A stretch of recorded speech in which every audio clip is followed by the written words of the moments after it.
San Telmo, yan ang tawag sa bola ng apoy na kung minsan daw, bigla na lang nagpapakita.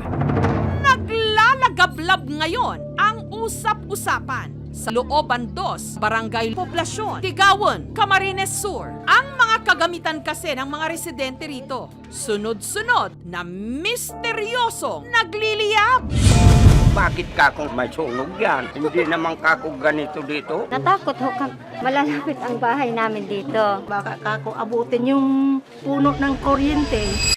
Nagsimula raw lahat Martes ng alas 2 ng hapon sa tindahan ni Buboy nung ang kanilang trapal bigla na lang nasunog. Maraming bumibili. Nagkataon naman na nagsigawan yung mga bata. Akala ko kung naglalaro lang sila. Yung pala, nasusunog na yung tagiliran ng buhay ko. Nang tingnan ko sa labas, nakita ko nga umaapoy na parang kalan pa lang, lumiliyab.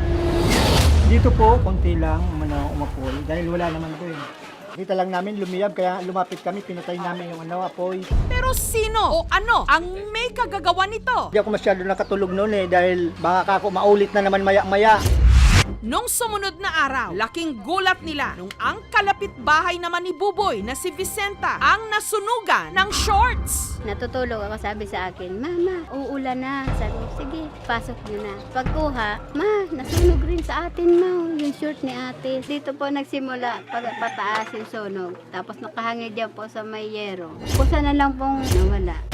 Kinagabihan, ang kurtina naman sa piso net ni Shirley ang biglang nag-apoy. Kausap ko yung anak ko, nag-video call kami. Tapos bigla na lang nang sumigaw ng, may sunog, may sunog. Nakita ko ngayon nasusunog na yung kortina namin. Pag ganun-ganun lang siya, pakurap-kurap.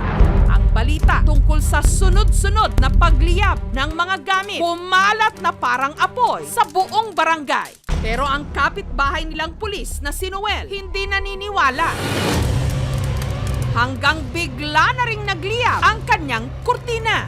May naamoy ako na kakaiba. Pinuntahan ko kung saan nanggagaling yung amoy. Hanggang makita ko yung kortina pala, unti-unting nasusunog.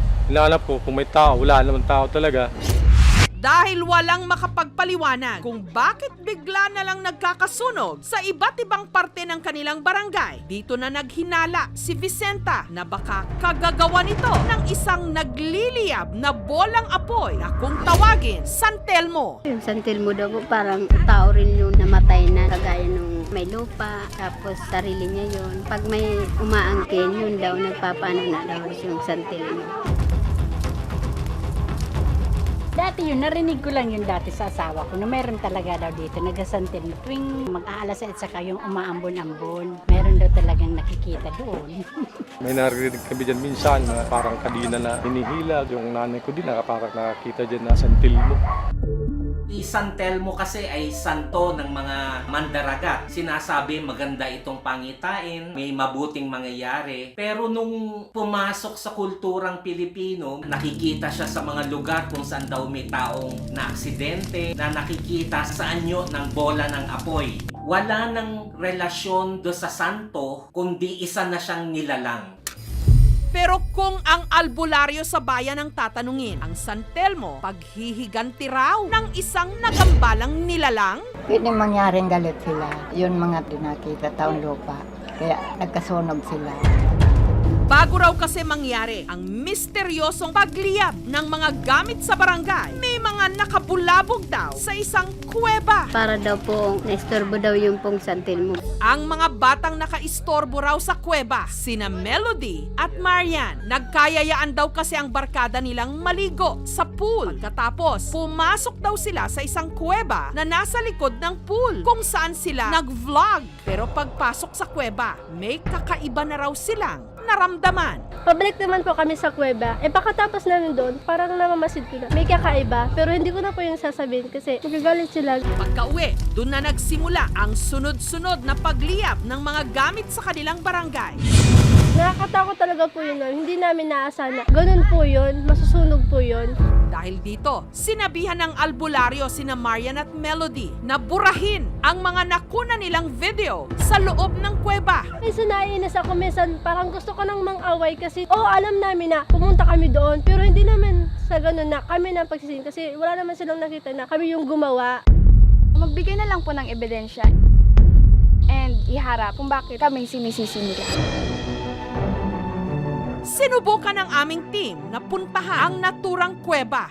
Pero sa kalagitnaan ng aming shoot, nakatanggap ang aming team ng text. Nagkakagulo na naman daw sa barangay. Kung may tawo ko ta, mahihiling ni Ar. Dito doon nakasabi. Mainit na balita ngayon sa Looban 2, Tigawan, Camarines Sur, ang sunod-sunod na pagliyab ng kanilang mga kagamitan. Ang itinuturong dahilan ng kusang pagliliyab, isang bolang apoy na kung tawagin, San Telmo. Ayon sa mga eksperto, ang San Telmo o sa Ingles, St. Elmo's Fire, isang uri ng weather phenomena. Pag mayroon po tayong thunderstorm, nagkakaroon tayo ng mga electric charge, yung ground below ng thunderstorm, nagiging electrically charged siya. Then yung hangin between ng thunderstorm clouds at ng ground, nagkakaroon ng malakas na voltahe. So yung malakas na voltahe or yung tinatawag natin na electrical pressure, siya naman ang nagiging dahilan kung bakit naghihiwa-hiwalay po yung mga air molecules. Naglalabas yun ng liwanag. Yun na yung nakikita natin na St. Elmo's Fire. Matatandaang noong 2012, itinampok na rin namin ang isa raw aktwal na San Telmo na nakuna ng CCTV. Base sa mga study, yung St. Elmo's Fire siya, pero hindi po siya nakokos ng sunog or hindi nga rin siya nakakakuryente. Kasi para lang siyang isang plasma, ionized gas siya, kaya siya lumiliwanag. Pinuntahan ng aming team ang kuweba kung saan pumunta sina Melody at Marian. Ano kaya ang makikita sa loob? Nung Japanese time, ginawa na to. Tapos nung banda doon sa dulo, binotas na lang namin. Since 2016 pa ito, wala man kaming nabalitaan ganon. Maski isang insidente, ngayon lang. Pinabulaanan ng may-ari ng kuweba ang usap-usapan na dito nagmumula ang kakatuwang nangyayari sa kanilang bayan. Ang tagal ng maraming pumupuntang tao, ngayon lang nagkaroon ng ganyang kwento. Nagdududa nga ako kung gawa-gawa lang para lang mapansin. Maya-maya lang, biglang may nag-text sa aming team. May nasunog na naman ngayon lang sa kapitbahay.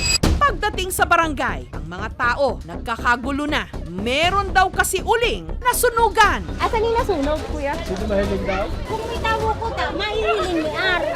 Dito doon nakasabi. Saan pa yung basahan? Basahan.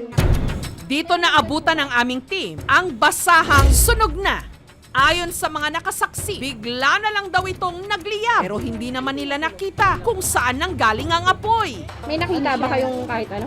Wala nga yung pinagtataka bakit. Bigla na nagkakasunod. Tsaka bago lang po, ma'am.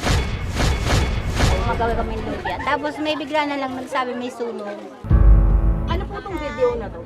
Yung damit po, basahin konti kasi umihi kasi yung pamangkin ko, sinampay ko dyan. Kaya medyo po basahin. Tapos lumiliyab na po pag Kasi inimbado, aso pang punas ni ate ni...